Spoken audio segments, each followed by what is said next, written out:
하늘의 문을 여소서. 이곳을 주목하소서. 주를 향한 노래가 꺼지지 않으니 하늘을 열고 보소서. 이곳에 임재하소서. 주님을 기다립니다. 기도의 향기가 하늘에 닿으니 주여 임재하여 주소서. 이곳에 오셔서 이곳에 앉으소서. 이곳에서 드리는 예배를 받으소서. 주님의 이름만이 오직 주의 이름만 이곳에 있습니다. 나는 주의 힘을 노래하며 아침에 주의 인자하심을 높이 부르오리니 주는 나의 요새이시며 나의 환난 날의 피난처이심이니이다. 나의 힘이시여 내가 주께 찬송하오리니 하나님은 나의 요새이시며 나를 긍휼히 여기시는 하나님이심이니이다. 아멘. 사도신경으로 우리의 흔들리지 않는 신앙을 고백합니다. 전능하사 천지를 만드신 하나님 아버지를 내가 믿사오며 그 외아들 우리 주 예수 그리스도를 믿사오니 이는 성령으로 잉태하사 동정녀 마리아에게 나시고 본디오 빌라도에게 고난을 받으사 십자가에 못 박혀 죽으시고 장사한 지 사흘 만에 죽은 자 가운데서 다시 살아나시며 하늘에 오르사 전능하신 하나님 우편에 앉아 계시다가 저리로서 산자와 죽은 자를 심판으로 오시리라. 성령을 믿사오며 거룩한 공회와 성도가 서로 교통하는 것과 죄를 사하여 주시는 것과 몸이 다시 사는 것과 영원히 사는 것을 믿사옵나이다. 아멘. 앉으셔서 찬송가 325장 찬양합니다.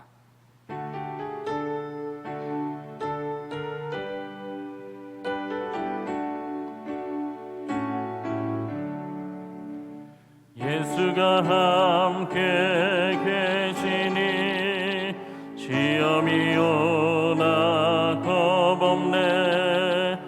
기쁨의 근원 되시는 예수를 위해 삽시다.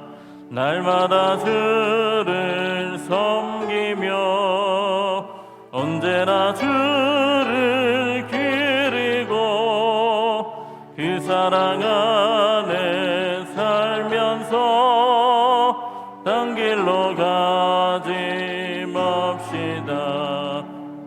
이 세상 사는 동안에 주 이름 전파하면서 무한한 복락 주시는 예수를 위해 삽시다.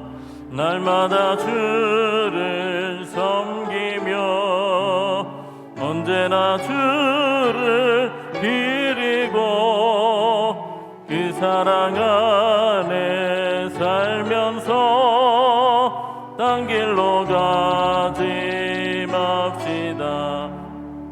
이 세상 친구 없어도 예수는 나의 친구니 우리 아리를 버리고 예수를 위해 삽시다.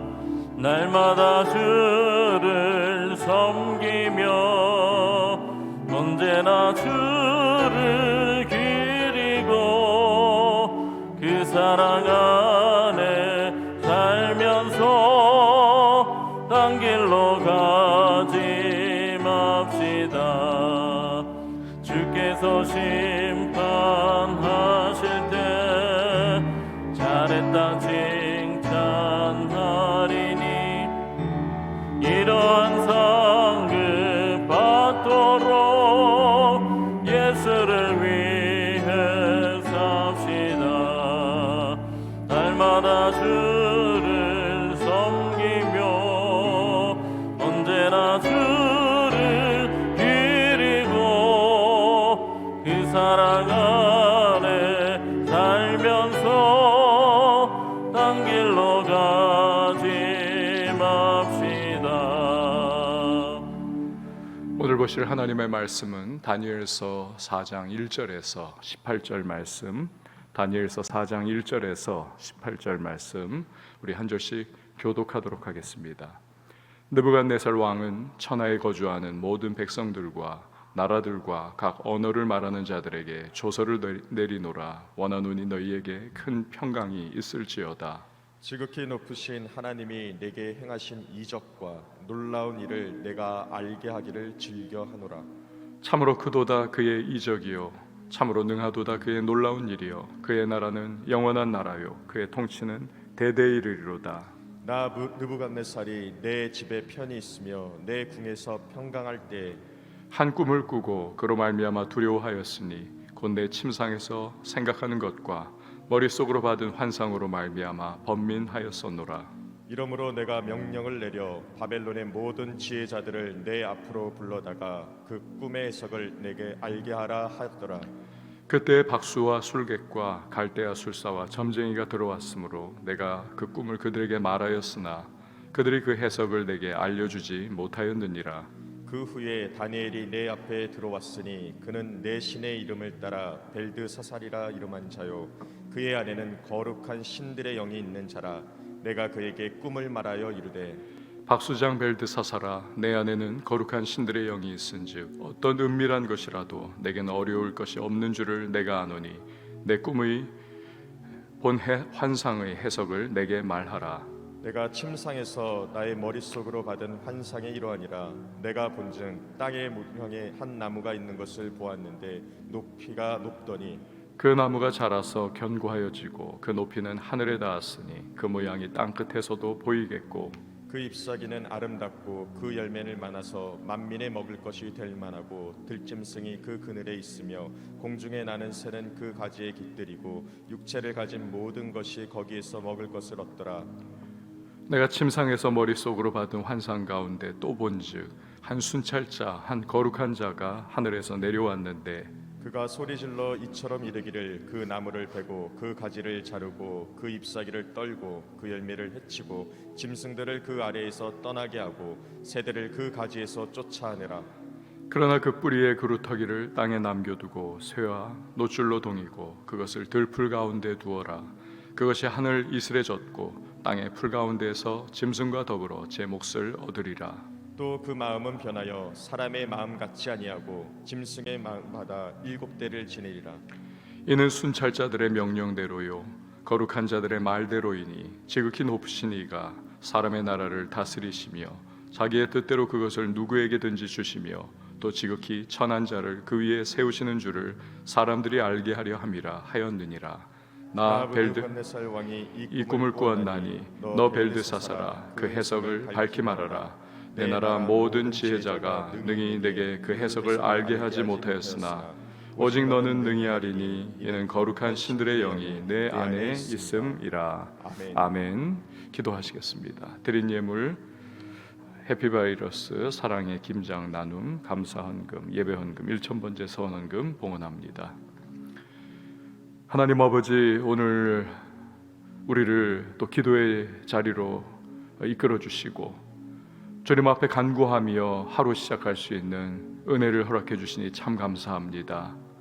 이 시간에도 우리의 마음과 또 우리의 생각을 주 앞에 초점 맞추고 들려오는 주님의 세미한 음성을 오늘도 사모합니다.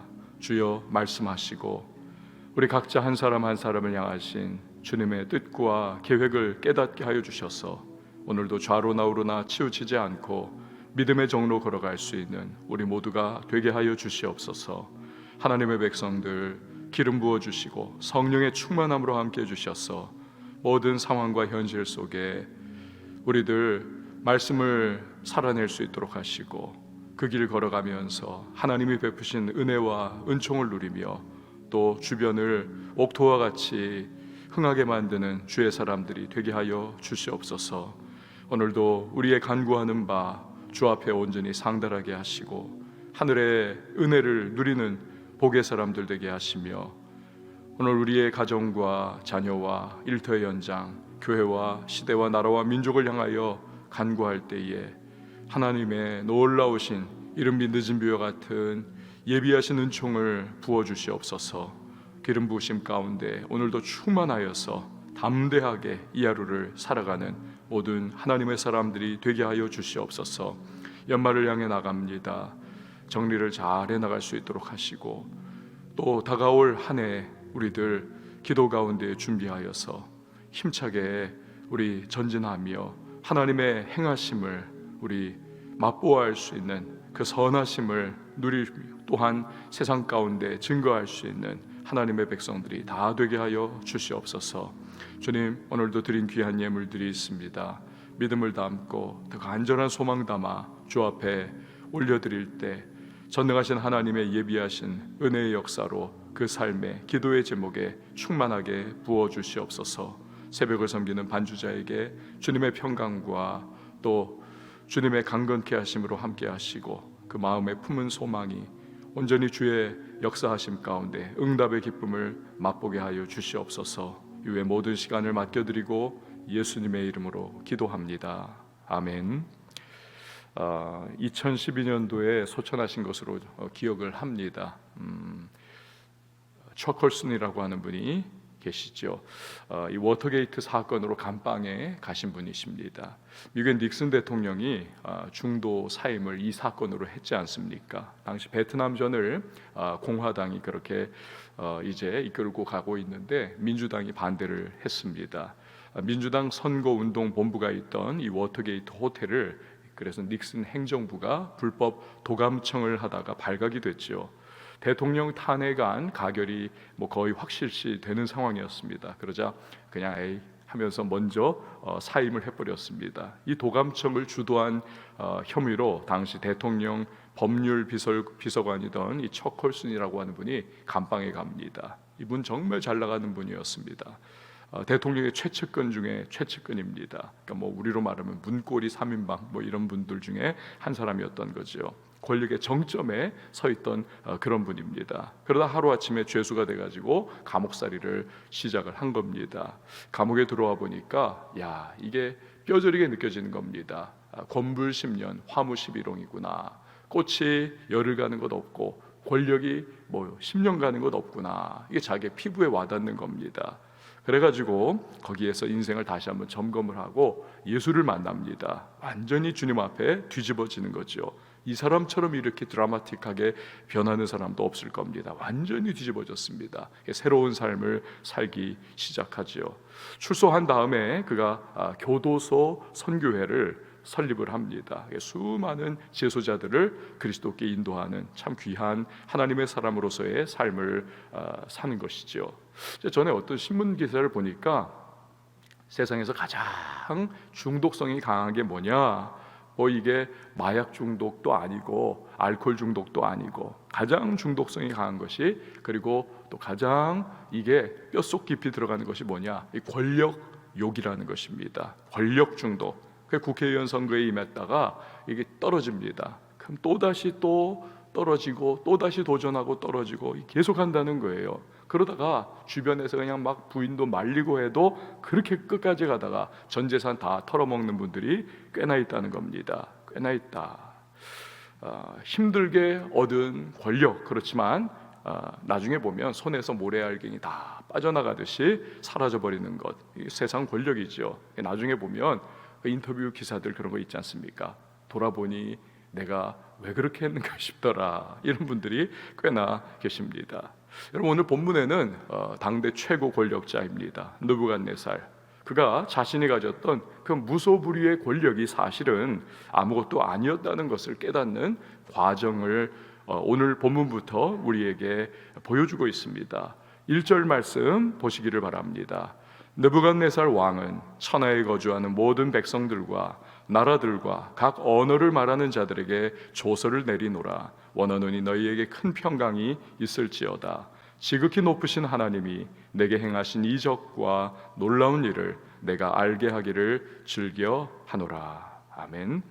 느부갓네살은 바벨론 제국이 통치하는 모든 민족들, 나라들, 그들에게 자신이 경험한 일을 이제 알리고 있는 겁니다. 그는 2장에서도요, 오늘 이 구조가, 이 본문의 구조가 2장과도 굉장히 비슷합니다. 근데 2장의 내용은 세상 전체의 역사에 관해서 그가 꾸었던 꿈을 이제 다루고 있지 않습니까? 오늘부터 시작하는 이제 4장 내용은 느부갓네살 그 개인, 그 자신에 관한 그러한 꿈의 내용을 다루고 있습니다.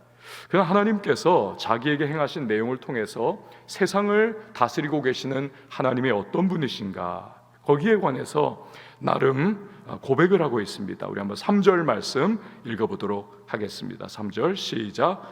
참으로 크도다 그의 이적이여, 참으로 능하도다 그의 놀라운 일이여, 그의 나라는 영원한 나라요, 그의 통치는 대대에 이르리로다. 아멘. 느부갓네살은 지금까지 행했던 태도와 그의 모습을 살펴보건대 이 사람은 아나무인의 사람입니다.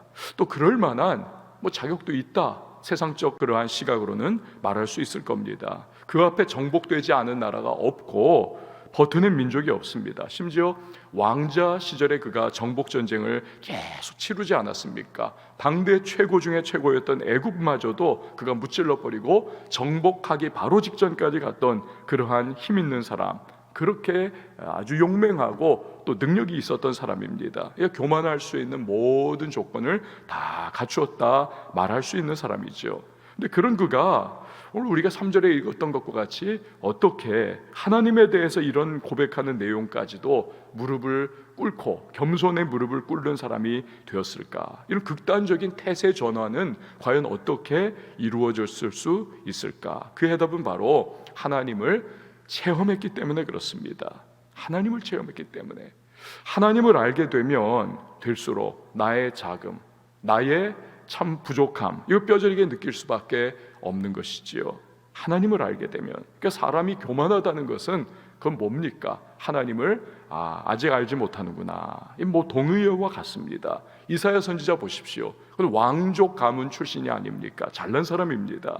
그런데 어느 날 성전에서 이 하나님의 거룩하심, 그의 지극한 영광을 그가 목도를 하지 않습니까? 화로다 나여, 죽게 되었다. 만군의 왕이신 여호와를 내가 배웠으니 나 이제 죽을 수밖에 없다. 이 하나님의 하여튼 그의 위대하심과 지극히 거룩하심 앞에 서니까 잘난 줄 알았고 나 이래도 왕족이야 하면서 마음에 가지고 있었던 그 모든 것들이 다 와르르 무너지는 것을 그가 체험하는 거지요. 하나님에 관한 체험, 이게 바로 교만과 겸손의 분기점을 이루는 것입니다. 근데 역설적인 것은 하나님 앞에서 교만을 떨면 하나님께서 그냥 낮춰버리시죠. 근데 하나님을 체험하고 하나님 앞에서 무릎을 꿇고 겸손하게 되면 그때부터 하나님께서 그 사람을 높여 주시는 것입니다.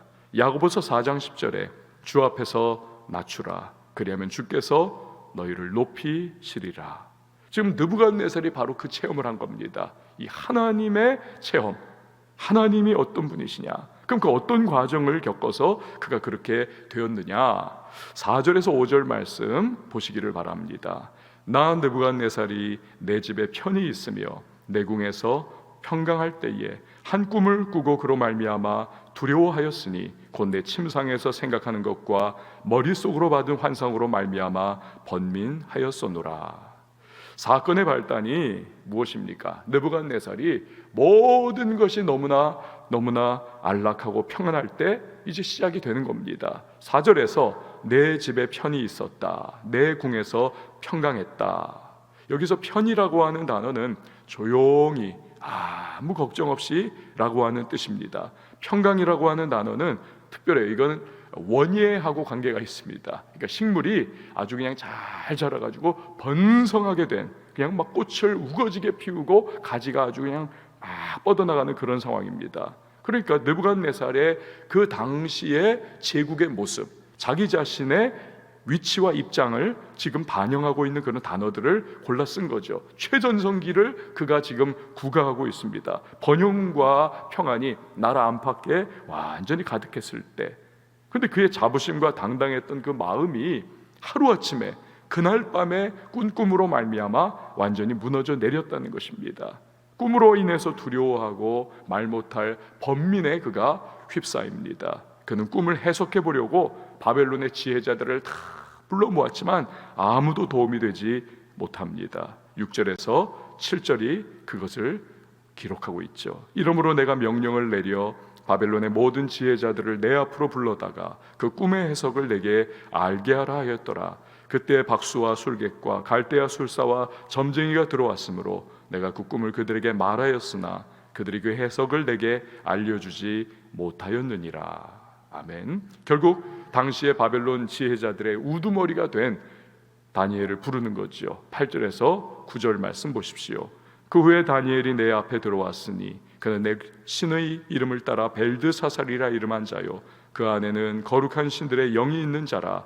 내가 그에게 꿈을 말하여 이르되 박수장 벨드사살아, 내 안에는 거룩한 신들의 영이 있은즉 어떤 은밀한 것이라도 내게는 어려울 것이 없는 줄을 내가 아노니 내 꿈에 본 환상의 해석을 내게 말하라.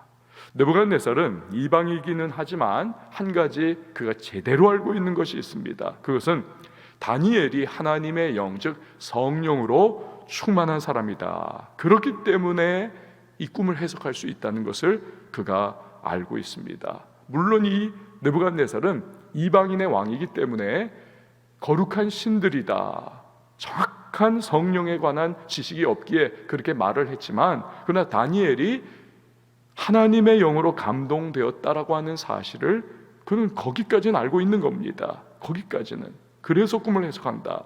여러분, 여기서 우리가 알 수 있는 것이 무엇입니까? 세상에 네로라는 사람은 많습니다. 그러나 정작 가장 중요한 순간, 정작 가장 필요한 순간에 해답을 내어놓을 수 있고, 그리고 대안을 제대로 제시할 수 있는 사람은 누구냐? 바로 성령의 사람이다. 왜 그렇습니까? 세상에 똑똑한 사람 많습니다. 전문 지식 무슨 전문가 이런 사람 많습니다. 그러나 지식 차원의 문제인 것이지요. 정작 중요한 일들은 지식이 아닙니다. 그 지식을 활용할 수 있는 지혜가 필요한 것이죠. 홍수가 났을 때 어마어마한 황토물이 그렇게 흘러가지만 마실 수 없습니다. 마실 수 있는 것은 한 병의 깨끗한 생수인 것이죠. 지혜가 그와 같은 것이죠. 그럼 진정한 지혜는 어디서 옵니까? 지혜의 영이신 성령이 감화 감동하신 사람, 그에게 지혜가 있는 것이죠. 성령의 사람이야말로 문제가 정말 도래할 때에 진정한 문제의 해결자가 될 수 있습니다. 대안 제시자가 될 수가 있는 것입니다. 결정적 순간에 필요한 사람은 그래서 성령의 사람입니다. 오늘 다니엘이 그렇고 애굽에서는 어떻습니까? 요셉이 바로 그러한 예가 아니던가요? 여러분, 오늘 우리가 기도할 때 그렇기 때문에 성령 충만을 위해서 오늘 우리가 기도해야 합니다. 또 성령께서 지혜를 나에게 하나님 허락해 달라고 기도해야만 하겠습니다. 많은 선택하지 않습니까? 크고 작은 결정을 내려야 하지 않습니까? 단지 눈에 보이는 대로, 내 귀에 들려오는 소리대로 내가 유불리를 따져가면서 선택하고 결정하는 것이 아니라 성령께서 주시는 그 지혜, 앞날을 바라볼 수 있고 지금의 현실과 상황을 내가 바라보면서 과연 하나님이 무엇을 가장 기뻐하실까? 하나님이 복 주시는 선택과 결정은 무엇일까? 이 핵심을 파악할 수 있는 지혜가 우리에게 필요한 것이지요. 멀리 내다볼 수 있는 것, 방향을 제대로 짚어갈 수 있는 그러한 지혜가 필요합니다. 그럴 때 인생의 덫에 걸리지 않을 수가 있는 것이죠. 여러분, 오늘 자녀들 위해서 기도하시는 분들도 많으실 텐데요, 자녀를 위해서 여러 가지 기도하시겠죠. 그러나 결코 빼놓아서는 안 되는 것이 자녀들에게 성령이 충만하기를, 또 그들이 그 성령의 지혜로 충만하기를 여러분 기도하셔야만 합니다. 세상 보십시오. 가면 갈수록 악해집니다. 악이 횡행하고 속이는 영이 난무하고 있고, 예전에 생각지도 못한 일들이 마치 비정상이 정상화되는 것과 같은 그러한 모양새로 지금 되어버리지 않았습니까? 한 예로 예전에는 여러분 뭐 어디 비혼 임신이라든지 뭐 비혼 출산 뭐 이런 거 그런 거 들어본 적 없잖아요.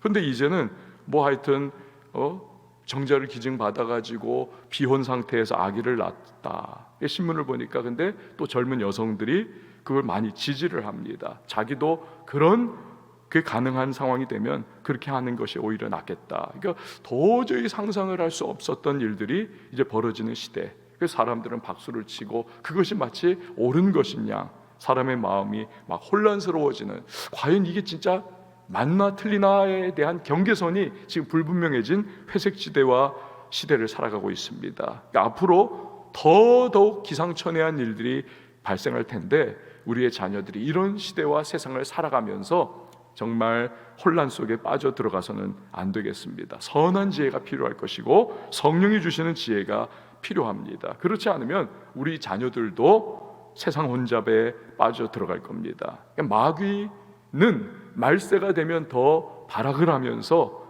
세상을 뒤흔들겠지요. 그렇기 때문에 좋은 직장, 좋은 대학, 뭐 다른 어떤 것보다도 다니엘에게 임하셨던 그 성령의, 그 지혜의 영이신 성령께서 베푸시는 그 지혜, 우리 자녀들에게 이것이 부어져야만 하는 것입니다. 이걸 여러분 기도를 하십시오. 성령의 지혜가 없으면 여러분 다른 많은 것들 한 방에 무너져 내릴 수가 있는 것입니다. 다니엘, 바로 그 성령의 부어주시는 지혜가 있었던 사람이죠. 다니엘이 느부갓네살 앞에 불려갔습니다. 느부갓네살이 꿈을 이제 설명을 해줍니다. 어떤 꿈입니까? 10절부터 쭉 그 내용이 다루어지죠. 꿈에 보니까 땅의 중앙에 거대한 나무가 서 있는데 그 높이가 하늘까지 닿은, 온갖 들짐승과 새들이 거기 깃들이고 거기서 열매를 따먹고, 하여튼 그 모든 세상을 다 이렇게 품고 그리고 끌어가는 그러한 나무더라. 이게 느부갓네살 자신을 상징하는 것입니다. 그런데 뒤이은 꿈이 문제가 되는 거죠. 13절 말씀을 보시기를 바랍니다. 13절, 내가 침상에서 머릿속으로 받은 환상 가운데 또 본즉 한 순찰자, 한 거룩한 자가 하늘에서 내려왔는데, 여기 나오는 순찰자는 아람어로 지키는 자라고 하는 뜻을 가지고 있습니다. 지키는 자, 이 순찰자, 지키는 자라고 하는 말은 이 고대 사회 중근동 지역에서 천사를 의미합니다. 천사, 이거 순찰자다. 신이 보내가지고 온 세상을 순찰하고 지키면서 그렇게 끌어나가는 존재, 천사. 그렇기 때문에 지금 이 느부갓네살이 하나님께서 보내신 천사가 꿈에 보인 거지요. 근데 그 천사가 소리질러 외치기를 이 나무를 베어버리라는 것입니다. 그렇지만 완전히 뿌리째 뽑지는 말고 그루터기는 남겨둬라. 그리고 쇠와 놋줄로 그 그루터기를 동여매고 짐승처럼 되어 짐승의 마음을 받아 7대를 지나게 하라. 이것은 앞으로 느부갓네살이 교만의 결과로 징계를 받아서 정신 이상에 걸릴 것을 말하는 것이죠. 그리고 밖에서 야료하면서 짐승처럼 지내기를 7대, 7은 완전수 아닙니까? 그게 하나님이 정하신 때가 차기까지 그렇게 될 것이다. 그리고 17절 말씀을 보시기를 바랍니다. 17절에 이는 순찰자들의 명령대로요 거룩한 자들의 말대로이니 지극히 높으신 이가 사람의 날을 다스리시며 자기의 뜻대로 그것을 누구에게든지 주시며 또 지극히 천한 자를 그 위에 세우시는 줄을 사람들이 알게 하려 함이라 하였느니라. 아멘. 왜 느부갓네살에게 정신 이상이 걸리게 하시느냐? 왜 비정상적인 생활을 하게 하시는가? 깨닫게 하고자 하신다는 겁니다. 즉 느부갓네살이 세상을 다스리는 것이 아니라 하나님께서 천하 만물을 다스리고 계시다는 것과, 느부갓네살 자신이 잘나서 지금까지 제대로 했는 줄 알았지만 하나님께서 못난 자기 자신을 세워 보좌에 앉혀주셨기 때문에 자기가 거기에 앉아 있을 수 있었다는 것을 깨닫게 하고자 하는 것이 하나님의 계획이다. 여러분, 그렇습니다. 하나님이 여시면 닫을 사람이 없고 하나님이 닫아버리시면 열 사람이 없습니다. 하나님의 뜻이 하늘에서 이룬 것 같이 땅에서도 이루어질 것이고 우리의 인생 속에서도 하나님의 뜻이 이루어질 것입니다. 그것을 안다면 여러분 우리가 기도하지 않을 수가 없는 거지요. 하나님의 뜻대로 살지 않을 수가 없는 것입니다. 또한 우리가 하나님이 다스리고 계시다는 사실을 알면 여러분 어떤 상황에서도 우리가 마음이 쉼을 얻을 수가 있습니다. 아니 내가 지금 당하는 현실이 아무리 고달프고 아무리 사람들이 볼 때 야, 저 사람 어떻게 저렇게 버티느냐 그렇게 말한다 할지라도 우리는 알잖아요. 하나님이 다스리기 때문에 내가 그분 안에 있으니 괜찮다는 것입니다. 뭐가 문제가 되겠는가? 생명의 삶 큐티에서 여러분 보지 않으셨습니까? 북한에서 억류됐던 케네스 배 선교사 그 간증 나오지 않았습니까? 북한에서 억류된 게 이게 너무너무 힘들고 고통스러워서 몸무게가 무려 27kg이 빠져버렸습니다. 얼마나 고통스러웠으면 밤마다 꾸는 꿈이 그가 뭐였다고 말을 합니까? 특수부대가 와가지고 뭐 네이비실과 같은 그 특수부대가 와가지고 자기를 북한에서 아주 그냥 탈출시키고 끄집어내는 꿈을 매일마다 꿨다는 것 아닙니까? 그러니까 머릿속에 너무 고통과 괴로움이 차 있는 게 꿈에 그대로 반영이 되는 거죠. 그런데 똑같은 그 억류 상황, 눈 뜨면 또 그 현실이고 눈 감으면 꿈꾸고 막 그 복잡한 상황 속에 심지어 하나님을 막 원망했다고 하지 않습니까? 그런데 하루아침에 마음이 완전히 바뀌고 평안이 찾아오는 체험을 하는 그 내용이 뭡니까? 어느 날 기도하다가 자신이 선교사로 보냄받았음을 깨달았다는 것이죠. 내가 맨날 기도했던 게 뭐냐? 나 북한 보내달라고 내가 기도하지 않았던가? 그런데 여기가 바로 북한이 아닌가? 그렇다면 응답받았네. 이걸 깨닫고 이 하나님께서 자기를 다스려 지금 여기까지 인도하신 것을 그가 깨닫는 그 순간부터 달라진 거지요. 태도가 달라지고 생각이 달라지고 마음이 평안이 찾아오고 얼굴이 바뀌고 대하는 모든 상황이 완전히 바뀌어버립니다. 이게 나중에 북한의 감시자들이 묻더라는 거 아닙니까? 당신이 믿는 예수가 남한에 있어? 아니면 중국에 있어? 북한에 있는 건 분명히 아닌 거 아니까 남한에 있는가? 중국에 있는가? 그 예수 어디 있는가? 그러니까 이 사람이 바뀐 걸 아는 거죠, 감시자들이. 그리고 나중에 이 석방될 때도 이 북한의 감시자들이 야, 이제 당신하고 헤어져서 너무 섭섭하다고 그러면서 말하기를 우리가 행복해야 하고 우리가 참 좋아야 하는데 우리보다 당신이 더 행복해야 하는 것 같다. 이거 참 이상하다. 어떻게 당신은 이런 상황에서 행복한 그러한 모습을 보였던가 그동안? 그렇게 묻더라는 것 아닙니까? 여러분 오늘 새로운 하루가 이렇게 시작이 되었습니다. 우리 꼭 기억해야 할 것, 하나님께서 오늘도 다스리고 계십니다. 아멘.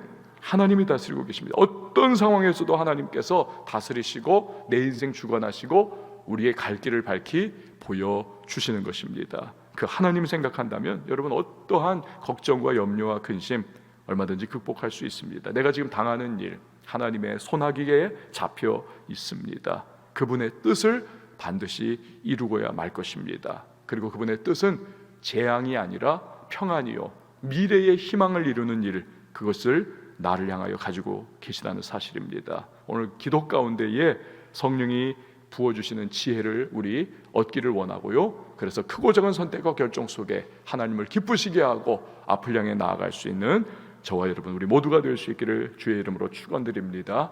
우리 함께 찬양하시고 기도하도록 하겠습니다. 주가 보이신 생명의 길, 나 주님과 함께.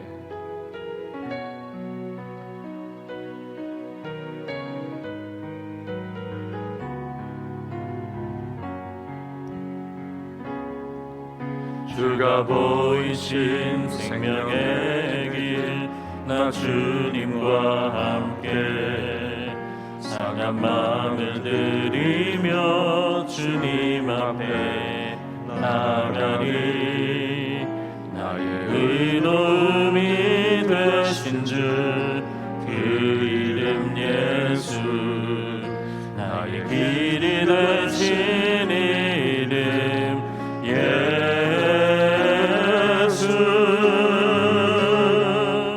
나의 길 오직 주가 하시나니 나를 단련하신 후에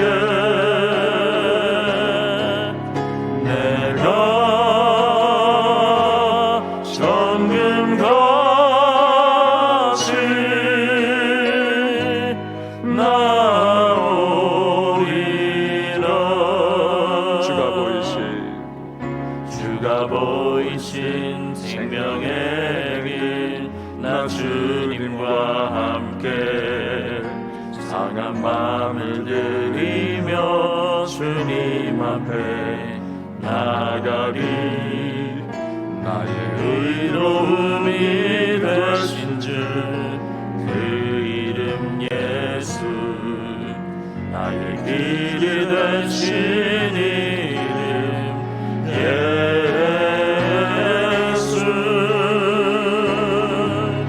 나의 길 오직 그가 하시나니 나를 발견하신 후에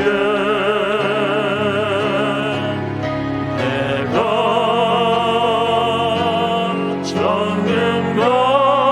정금같이